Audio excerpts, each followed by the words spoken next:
Sports with Matt Bureen. Well, if you're a degenerate like me, you got the news about 1:30 this morning. Meanwhile, people with a healthy sleep schedule woke up to it. No matter which one you are, we all know now where Kawhi Leonard is heading, and you're probably lying if you guessed correctly. That's because the Finals MVP and most coveted basketball free agent of the year is heading to Los Angeles to join the Clippers.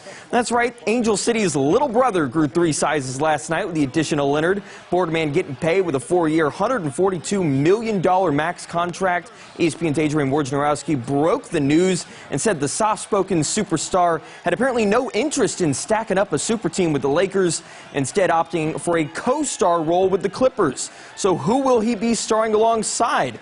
Well, that was the other major move of the night, as the Los Angeles Clippers also secured a trade for Paul George with Oklahoma City. Meanwhile, the Thunder getting an unprecedented return with 4 unprotected first-round picks, 1 protected first-round pick, 2 pick swaps, Shai Gilgeous-Alexander, plus Danilo Gallinari. And reports are Oklahoma City already exploring trade possibilities for Russell Westbrook now.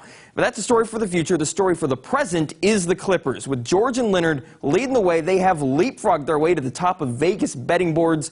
They were roughly 16-1 to win the 2020 title yesterday. Today, the team wakes up with the league best 3-1 odds. They're followed by the Lakers, Bucks, 76ers, and Rockets, knocking the Raptors and Warriors clean out of the top 5. That's right, Thanos style, Kawhi Leonard has restored balance to the NBA and shaken the whole league from top to bottom.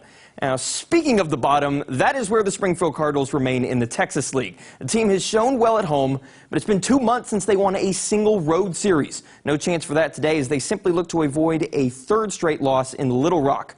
And they had a great chance to snap the skid, going 11 innings against the Travelers, but no further as Arkansas wins it 2-1 on a walk-off ground rule double. Springfield will hope to avoid the 4-game sweep tomorrow at 6:10. Now, the St. Louis Cardinals also find themselves on a road trip, game 8 and 9 away from home tonight in San Francisco. The Cards hoping similar success to last night's late finish. This one did not wrap up until about 1 a.m. Central Time, just in time for the Kawhi Leonard news, of course. 11 o'clock last night, game tied at 3-3 in the 4th. Tommy Edman, continuing his journey into the hearts of Cardinal fans, knocks his first career triple to score Colton Wong for a 4-3 St. Louis lead. Jump to the 7th inning, it's 6-3 Birds now. Dexter Fowler gonna bang one right off Edman's wall as well in right center. Tyler O'Neill gonna score.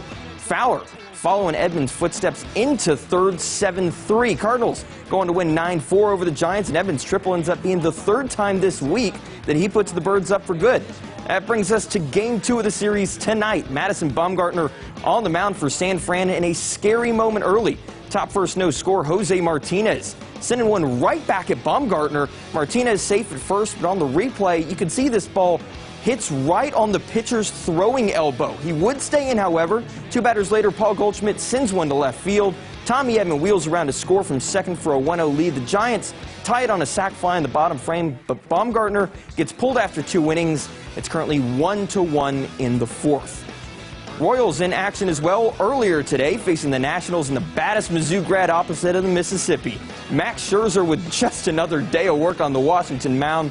7 innings, 4 hits, 1 walk, 11 Ks. A 2.3 ERA making KC look silly. Meanwhile, the Nationals offense got all that it needed in the 1st inning. Soto here going to single to center field. Trey Turner scores. And that's the winner. Washington tops Kansas City 6-0 to even the series. Now, tomorrow morning, one way or another, the quest for back-to-back titles and a 4th star in the jersey comes to a close. But the U.S. women's national team hasn't lost a match since January, and they do not plan to tomorrow. The squad hit the practice pitch for the final time today for tomorrow's 10 a.m. Central Time kickoff against the Netherlands.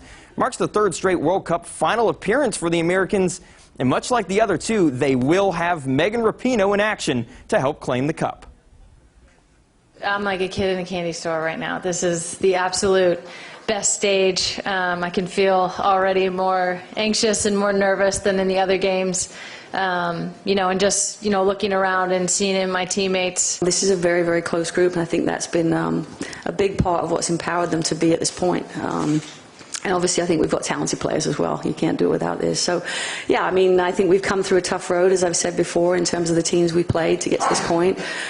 So for sure, they're battle-tested. And it's a big day for soccer fans tomorrow with that one, and the U.S. men's team plays later that night in the Gold Cup final. So if you're a soccer fan, tomorrow's a huge day. Exactly. I'm not a soccer fan, but I want to watch. Yeah, I mean, you got to have that pride. That 4th of July right into this, patriotism at a peak. That's right. That's right. Thanks so much, Matt. We'll be right back with the final check of your forecast.